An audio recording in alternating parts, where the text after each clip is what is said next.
ഇനി നമുക്ക് പഠിക്കാനുള്ളത് ഫുൾ വേ റെക്ടിഫയർ ആണ്. അപ്പോൾ നമ്മൾ നേരത്തെ പഠിച്ചു ഹാഫ് റെക്ടിഫയർ എന്ന് വെച്ചാൽ വരുന്ന എ സിയുടെ ഒരു ഹാഫ് സൈക്കിളിനെ മാത്രം റെക്ടിഫൈ ചെയ്യുന്നെങ്കിൽ അതിന് നമ്മൾ ഹാഫ് റെക്ടിഫയർ എന്ന് പറയും. ഇവിടെ ഫുൾ വേ റെക്ടിഫയർ എന്ന് വെച്ചാൽ ആ പേര് പോലെ തന്നെ ആ രണ്ട് ഹാഫ്സിനെയും റെക്ടിഫൈ ചെയ്യുന്നെങ്കിൽ അതായത് ഫുൾ എ സി സൈക്കിളിനെ റെക്ടിഫൈ ചെയ്യുന്നെങ്കിൽ അതിന് നമ്മൾ ആ റെക്ടിഫയർ നമ്മൾ ഫുൾ വേ റെക്ടിഫയർ എന്ന് പറയും. A rectifier which rectifies both halves of the A C cycle is called a full wave rectifier. There are two types of full wave rectifiers. രണ്ട് type ഉണ്ട്, centre tap റെക്ടിഫയറും bridge rectifier. അപ്പോൾ നമുക്ക് first centre tap rectifier നോക്കാം. Centre ടാപ്പിൻ്റെ പ്രത്യേകത എന്ന് വെച്ചാൽ നമ്മൾ രണ്ട് ഡയോഡാണ് ഉപയോഗിക്കുന്നത്. അപ്പം നമ്മൾ നേരത്തെ ഹാഫ് റെക്ടിഫയറിന് ഒരു ഡയോഡല്ല ഉപയോഗിക്കുന്നത്. അപ്പോൾ ഫുൾ വേ റെക്ടിഫയർ ആകുമ്പോൾ ഈ സെക്കൻഡറി എന്നുള്ള രണ്ട് ടെർമിനലും രണ്ട് ഡയോഡിൽ കൊടുക്കും. ഈ രണ്ട് ഡയോഡിൻ്റെ നെഗറ്റീവ് ജോയിൻ ചെയ്യുന്ന സ്ഥലത്ത് നമ്മൾ ഒരു ലോഡ് റെസിസ്റ്റൻസ് കണക്ട് ചെയ്യും. പിന്നെ ആ ലോഡിൻ്റെ മറ്റേ അറ്റം കൊണ്ടുവന്നിട്ട് ഈ സെക്കൻഡറിയുടെ സെൻറ്റർ ടാപ്പിൽ കൊടുക്കും. സെൻറ്റർ ടാപ്പ് എന്ന് വെച്ചാൽ സെൻറ്റർ പോയിന്റ്. അതുകൊണ്ടാണ് നമ്മൾ ഇതിനെ centre tap full wave rectifier എന്ന് പറയുന്നത്. നേരത്തെ പോലെ തന്നെ എ സി ഇൻപുട്ട് കൊടുക്കുന്നത് പ്രൈമറി ഓഫ് ട്രാൻസ്ഫോമറിൽ, എന്നിട്ട് ഈ സ്റ്റെപ്പ് ഡൗൺ ട്രാൻസ്ഫോമറിൻ്റെ സെക്കൻഡറിയുടെ രണ്ട് എൻഡും നമ്മൾ രണ്ട് ഡയോഡിലായിട്ട് കൊടുക്കും. രണ്ട് പി എൻഡിലാണ് കൊടുക്കുന്നത്. അതിൻ്റെ രണ്ട് എൻഡുകൾ തമ്മിൽ യോജിക്കുന്ന സ്ഥലത്ത് നമ്മൾ എന്ത് ചെയ്യും, ലോഡ് റെസിസ്റ്റൻസിൻ്റെ ഒരെൻഡ് കണക്ട് ചെയ്യും, മറ്റേ എൻഡ് എന്ത് ചെയ്യും കൊണ്ടുവന്ന് സെൻറ്റർ ടാപ്പിൽ കൊടുക്കും. അപ്പോൾ ഇതാണ് ഇതിൻ്റെ circuit diagram. Output voltage measure ചെയ്യുന്നത് across R. D1 D2 are the two diodes. S1 S2 secondary of transformer. O എന്നുള്ള പോയിന്റ് അതിൻ്റെ സെൻറ്റർ ടാപ്പ്. ഇത് T എന്ന് കാണിച്ചിരിക്കുന്ന ട്രാൻസ്ഫോമർ. P1 P2 എന്ന് വെച്ചാൽ പ്രൈമറി. ഇവിടെ എ സി ഇൻപുട്ട്. ഇത്രയാണ് circuit diagram. The circuit diagram is as shown in figure. D1 and D2 are two identical diodes used for rectification. ഒരേപോലത്തുള്ള diode ആയിരിക്കണം ഉപയോഗിക്കേണ്ടത്.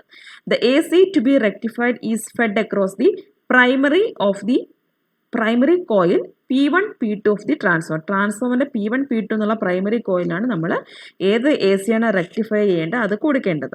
The P regions of diodes are connected to the ends S1 and S2 of the center tapped secondary of the transformer.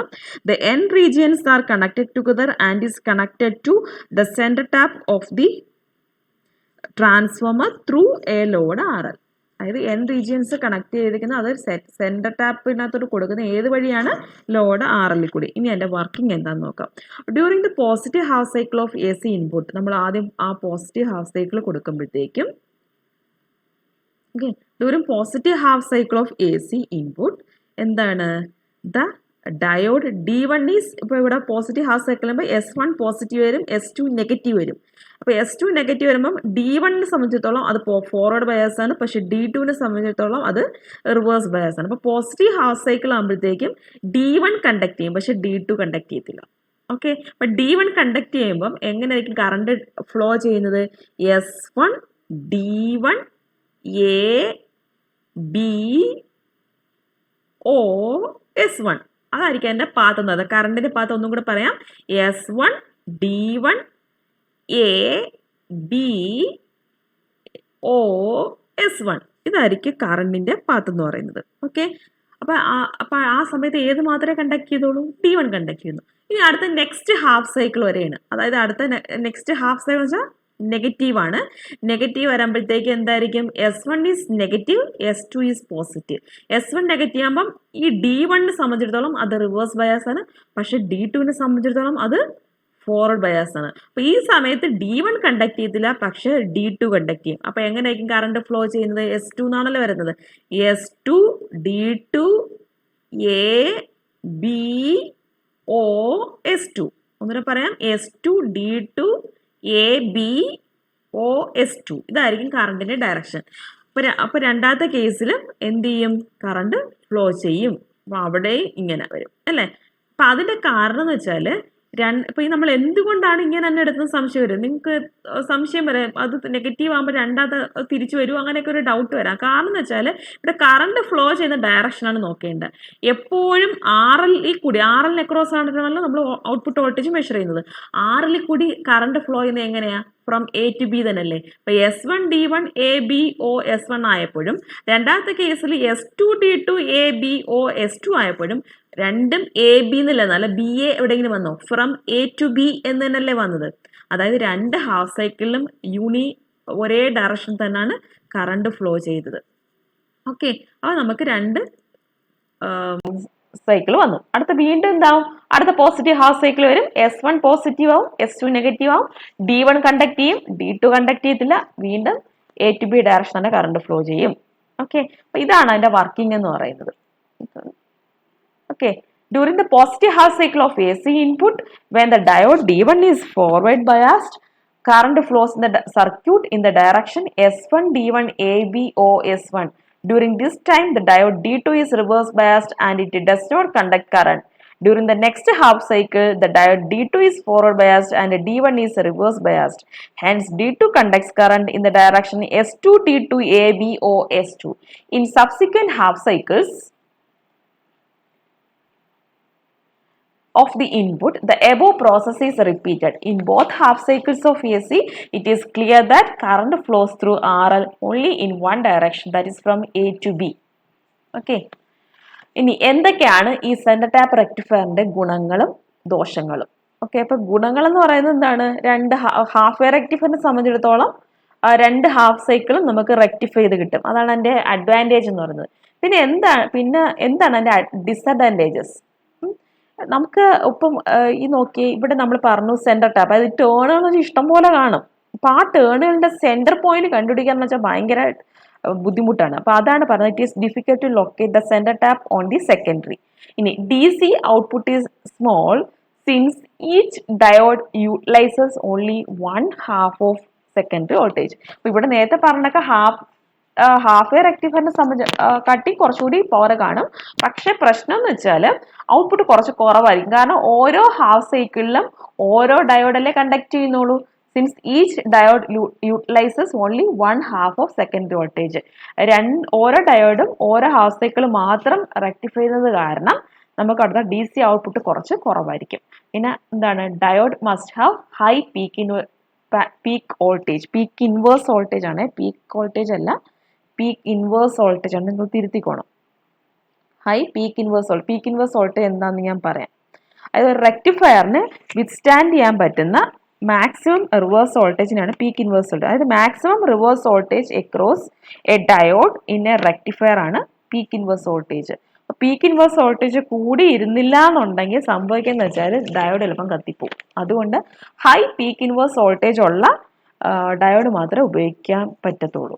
കാരണം നമുക്ക് ഇപ്പം D1 forward bias ആയിരിക്കുമ്പോഴത്തേക്കും D2 reverse bias. ഇപ്പം ആ reverse ബയസിൽ വോൾട്ടേജ് വരുന്ന വോൾട്ടേജ് കൂടുതൽ, ഇതിൻ്റെ പീക്ക് ഇൻവേഴ്സ് വോൾട്ടേജ് കുറവാണെങ്കിൽ അത് ചിലപ്പം ബേൺ ആയിപ്പോൾ. അപ്പോൾ എന്ത് ചെയ്യണം, രണ്ട് ഡയോഡ് ഉപയോഗിക്കേണ്ടതായിരിക്കണം ഹൈ പീക്ക് ഇൻവേഴ്സ് വോൾട്ടേജ് ഉള്ള ഡയോഡ് ആയിരിക്കണം ഉപയോഗിക്കേണ്ടത്. ഇനി ഇതിൻ്റെ ഈ ഡിസഡ്വാൻറ്റേജസ് എല്ലാം ഓവർകം ചെയ്യാനായിട്ട് നമ്മൾ പുതിയൊരു ടൈപ്പ് റെക്ടിഫയർ ഇൻട്രൊഡ്യൂസ് ചെയ്തു. That is full wave rectifier. അതായത് രണ്ട് ഹാഫ് റെക്ടിഫൈയും, അതായത് ബ്രിഡ്ജ് റെക്ടിഫയർ എന്ന് പറയും. ഓക്കെ, അപ്പൊ ബ്രിഡ്ജ് റെക്ടിഫയറിൽ ചെയ്യാന്ന് വെച്ചാൽ നമ്മൾ ഇവിടെ 2 ഡയോഡിന് പകരം 4 ഡയോഡ് ഉപയോഗിക്കും. അപ്പൊ 4 ഡയോഡ് ഉപയോഗിക്കുമ്പോഴത്തേക്കും ഓരോ ഫോർവേഡ് ബയാസിലും കണ്ടീഷൻ നേരത്തെ ഒരു ഡയോഡാണ് വരുന്നതെങ്കിൽ ഇവിടെ 2 ഡയോഡ് വരും. അപ്പൊ അവിടുത്തെ ആ DC ഔട്ട്പുട്ട് സ്മോൾ എന്നുള്ള ആ ഒരു ഡിസഡ്വാൻറ്റേജിനെ എലിമിനേറ്റ് ചെയ്യാൻ പറ്റും. ഓക്കെ, അപ്പൊ ഇത് എങ്ങനെ വരുന്നത് വെച്ചാൽ നോക്കി, ഇവിടെ കണക്ഷൻ നോക്കിയേ, 2 ഡയോഡ് നോക്കി, ഇവിടെ കണ്ടോ, ഈ ഡയോഡിന്റെ നെഗറ്റീവ്സ് കണക്ട് ചെയ്തിട്ടുണ്ട്, ഈ ഡയോഡിന്റെ പോസിറ്റീവ് കണക്ട് ചെയ്തിട്ടുണ്ട്. ഡയോഡിന്റെ പോസിറ്റീവും കണക്ട് ചെയ്തെടുത്തും ഡയോഡ് നെഗറ്റീവ് കണക്ട് ചെയ്തതിന്റെ എക്രോസ് ആയിട്ടാണ് RL കൊടുക്കേണ്ടത്. എവിടെയാണ് ഓപ്പോസിറ്റ് പോയിന്റ്സ് വരുന്നത് അവിടെ നിന്നായിരിക്കണം സെക്കൻഡറി ട്രാൻസ്ഫോമറിന്റെ സെക്കൻഡറി കണക്ട് ചെയ്യേണ്ടത്. അപ്പോൾ ഇതാണ് സർക്യൂട്ട് ഡയഗ്രാം എന്ന് പറയുന്നത്. നേരത്തെ പോലെ തന്നെ ഔട്ട്പുട്ട് വോൾട്ടേജ് മെഷർ ചെയ്യുന്നത് RL എക്രോസ് ആയിട്ട്.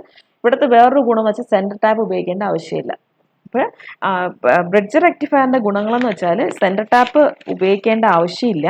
പിന്നെ അതുപോലെ തന്നെ എന്താണ്, ഔട്ട്പുട്ട് വോൾട്ടേജ് എന്ന് പറയുന്നത് ആ സെന്റർ ടാപ്പിൽ കിട്ടിയതിനെക്കാട്ടി ഇരട്ടി കാണും. കാരണം വെച്ചാൽ 2 ഡയോഡ് ഉപയോഗിക്കുന്നുണ്ട്, ഒരു ഹാഫ് സെക്കൻഡിന് 2 ഡയോഡ് ഉപയോഗിക്കുന്നതുകൊണ്ട് തന്നെ DC output is twice as that of secondary centre tap rectifier. പിന്നെ അതൊക്കെ തന്നെ പീക്ക് ഇൻവേഴ്സ് വോൾട്ടേജ് എന്ന് പറയുന്നത് സെന്റർ ടാപ്പ് ഉപയോഗിക്കുന്നതിൻ്റെ പകുതി ഉപയോഗിച്ചാൽ മതി, കാരണം ഉള്ള ഡയോഡ് ഉപയോഗിച്ചാൽ മതി.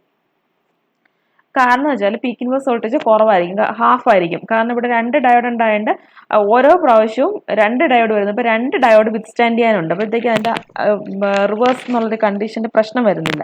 അപ്പോൾ പീക്ക് ഇൻവേഴ്സ് വോൾട്ടേജ് ഹാഫ് മതി.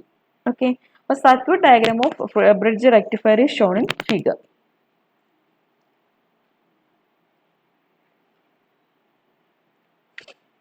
The circuit diagram of a full wave bridge rectifier is shown in figure. D1, D2, D3 and D4 are 4 identical diodes connected to form a network. The two opposite junctions C and D are connected to the ends S1 and S2 of the second of transformer. The opposite junctions A and B are connected to the load RL. The AC to be rectified is applied to the primary of the transformer.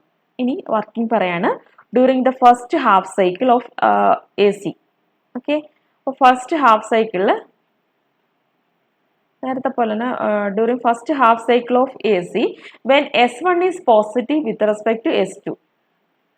അതായത് S1 positive ആവുന്നു, S2 negative ആവുന്നു. അപ്പോൾ S1 positive ആകുമ്പോഴത്തേക്കും നോക്കിയേ ഇങ്ങോട്ട് current conduct ചെയ്തില്ല, കാരണം ഇത് negative is connected to positive ആവും. അപ്പോൾ കറണ്ട് വരുന്ന ഡയറക്ഷന് ഈ കറണ്ട് ഇങ്ങോട്ട് കയറും അല്ലേ. എന്നിട്ട് വരുമ്പോഴത്തേക്ക് ഇവിടെ വരുമോ? ഇല്ല, കാരണം ഇവിടെ നെഗറ്റീവ് ആണ്. വീണ്ടും ഈ RL വഴി വന്നിട്ട് ഇവിടെ വന്നിട്ട് എങ്ങോട്ട് കയറും? D1 അല്ലേ. ഇപ്പോൾ ഇവിടെ D2ലായിരുന്നു കയറിയത്, ഇനി അടുത്ത D3 വഴി എന്ത് ചെയ്യും? S1ലോട്ട് പോകും. ഓക്കെ, അപ്പോൾ ആ കറണ്ടിൻ്റെ ഡയറക്ഷൻ ഒന്നുകൂടെ പറയാം. S1 C B, ഇവിടെ ഈ C എന്നുള്ള പോയിന്റ് ഞാൻ മാറ്റി E എന്ന് കൊടുത്തിട്ടുണ്ട്, കാരണം നിങ്ങൾക്ക് C ഇവിടെ ഒരു C ഉണ്ടാണ്ട് കൺഫ്യൂഷൻ വരാതിരിക്കാനായിട്ട് ഈ C മാറ്റി ഞാൻ E എന്നാക്കിയിട്ടുണ്ട്. അതാണ് ഞാൻ ഇവിടെ E എന്ന് പറഞ്ഞത്. S1 C B E A D, അത് ഈ T3 വഴി വരുന്നു, D S2 S1. ഓക്കെ, അപ്പോൾ പോയ ഡയറക്ഷൻ കണ്ടോ? അതായത് S1 C D2, ഇത് ഫോർവേഡ് ബയാസ് ആണ്. D2 B C A, ഇവിടെ നേരത്തെ റിവേഴ്സ് ബയാസ് ആയിരുന്നു, അപ്പോൾ ഇങ്ങോട്ട് കയറത്തില്ല. D3ലോട്ട് വരും. D S2 S1. ഓക്കെ, അപ്പോൾ ഫസ്റ്റ് ഹാഫ് സൈക്കിൾ കിട്ടി. ഇനി അടുത്ത ഹാഫ് സൈക്കിൾ വരുമ്പോൾ S1 നെഗറ്റീവ് S2 പോസിറ്റീവ്. അപ്പോൾ S2 പോസിറ്റീവ് ആകുമ്പോഴത്തേക്കും ഇവിടെ നോക്കാം, കാരണം S1 നെഗറ്റീവ്. ഇപ്പോൾ ഇവിടെ എന്ന് പറയുന്നത് എന്താണ്? നെഗറ്റീവ് അല്ലേ. നെഗറ്റീവ് ആകുമ്പോൾ നമുക്ക് ഇവിടെ നോക്കാം. അതായത് S2 ഇങ്ങോട്ടാണല്ലോ വരുന്നത്, D ഇങ്ങോട്ട് കയറൂ? D3ലോട്ട് കയറത്തില്ല, കാരണം റിവേഴ്സ് ബയാസ്ഡ് ആണ്. D4 B ഇങ്ങോട്ട് കയറത്തില്ല. RL E, ഇത് E ആണ് ഈ പോയിന്റ്, E A, ഇനി എന്ത് ചെയ്യും? ഇത് നേരത്തെ റിവേഴ്സ് ബയസ്, അപ്പോൾ ഇങ്ങോട്ട് കയറത്തില്ല, D1ലോട്ട് കയറും. D1 പറയണ്ട, C S1 S2. അപ്പം ഇങ്ങനെ ആയിരിക്കും ഡയറക്ഷൻ വരുന്നത്. S2 D B E A C S1 S2. അപ്പോൾ ഇതായിരിക്കും കറണ്ടിന്റെ ഡയറക്ഷൻ. ഈ രണ്ട് കേസിൽ നോക്കിയാൽ നമ്മൾ എപ്പോഴും B E ആണല്ലോ വന്നത്, B കഴിഞ്ഞ് E, അതായത് RL കൂടി കറണ്ട് ഇങ്ങോട്ടാണല്ലോ ഫ്ലോ ചെയ്യുന്നത്, അതായത് യൂണി ഡയറക്ഷൻ ആണ്. Only the current flows through RL only in one direction, that is from B to E. B to C അല്ല, B to E. Okay, hence the output voltage across RL is unidirectional and hence is DC. അതിന്റെ ഫലമായിട്ട് എന്താണ്? DC ആണ്. Even though the output is unidirectional, it is fluctuating. നേരത്തെ പോലെ തന്നെ എന്താണ്, നമ്മൾ യൂണിഡയറക്ഷൻ ആണെങ്കിലും വേവ് ഫോം വരുന്നത് എങ്ങനെയാണ്? ഇതേപോലെ തന്നെ ഫ്ലക്ച്വേറ്റിംഗ് തന്നെയാണ്. അല്ലാതെ അവിടെ ആ ഫ്ലക്ച്വേഷൻ മാറണമെന്നുണ്ടെങ്കിൽ എന്ത് ചെയ്യണം? അതിന് ഫിൽറ്റർ സർക്യൂട്ട് ഉപയോഗിച്ചിട്ട് ആ റിപ്പിൾസ് കട്ട് ചെയ്ത് മാറ്റണം. അതാ പറഞ്ഞേക്കുന്നത്. It is fluctuating as shown in figure wave form. This can be made smooth and study using filter circuit. അപ്പോൾ ബ്രിഡ്ജ് റെക്ടിഫയറിൻ്റെയും വേവ് ഫോം സെൻറ്റർ ടാപ്പിൻ്റെ അതേ വേവ് ഫോം തന്നെയാണ്. അതുകൊണ്ടാണ് ഒന്നുകൂടെ വരയ്ക്കുന്നത്. അപ്പോൾ എക്സാമിന് ബ്രിഡ്ജ് പ്രത്യേകം ചോദിക്കുകയാണെങ്കിൽ ആ വേവ് ഫോം കൂടി വരച്ചോണം. ഇനി എന്തൊക്കെയാണ് ഗുണങ്ങൾ? അപ്പോൾ നേരത്തെ പറഞ്ഞ ഗുണങ്ങൾ തന്നെയാണ്. നമുക്ക് എന്താണ്, സെൻറ്റർ ടാപ്പ് ഒഴിവാക്കിയിട്ടുണ്ട്. ഔട്ട്പുട്ട് ടോയ്സ് ആണ്. പീക്ക് ഇൻവേഴ്സ് വോൾട്ടേജ് എന്ന് വെച്ചാൽ സെൻറ്റർ ടാപ്പിൽ ഉപയോഗിച്ചതിൻ്റെ ഹാഫാണ്. ഓക്കെ, പിന്നെ അതിന് പോരായ്മകൾ എന്താണെന്നുള്ളതാണ്. 4 ഡയോഡ് ഉപയോഗിക്കേണ്ടി വരുന്നു. മറ്റേടത്താണെങ്കിൽ 2 ഡയോഡ് മതിയായിരുന്നു, പക്ഷെ ഇവിടെ 4 ഡയോഡ് ഉപയോഗിക്കേണ്ടി വരുന്നു. പിന്നെ അതൊക്കെ during each half cycle of input AC 2 diodes which conduct are in series. അതായത് ഓരോ ഹാഫ് സൈക്കിളും 2 ഡയോഡാണ് കണ്ടക്ട് ചെയ്യുന്നത്. അതാണ് നമുക്ക് ഔട്ട്പുട്ട് കൂടുതൽ കിട്ടുന്നത്. പക്ഷേ അവിടുത്തെ റെസിസ്റ്റൻസ് കൂടും, കാരണം 2 ഡയോഡ് സീരീസിൽ വരുമ്പോൾ ആ 2 ഡയോഡിൻ്റെയും കൂടെ റെസിസ്റ്റൻസ് തരത്തില്ല. അതായത് സർക്യൂട്ടിൻ്റെ റെസിസ്റ്റൻസ് കൂടുന്നുണ്ട്, അതായത് സെൻറ്റർ ടാപ്പിൽ എത്രയാണോ അതിൻ്റെ ഇരട്ടി റെസിസ്റ്റൻസ് ആയിരിക്കും ബ്രിഡ്ജ് റെക്ടിഫയറിലുള്ള റെസിസ്റ്റൻസ് എന്ന് പറയുന്നത്. അപ്പോൾ ഇത്രയാണ് ബ്രിഡ്ജ് റെക്ടിഫയർ. ഇനി efficiency of centre tap rectifier ആണ്. അപ്പോൾ അത് അടുത്തതിൽ വീഡിയോയിലിട്ടിടാം.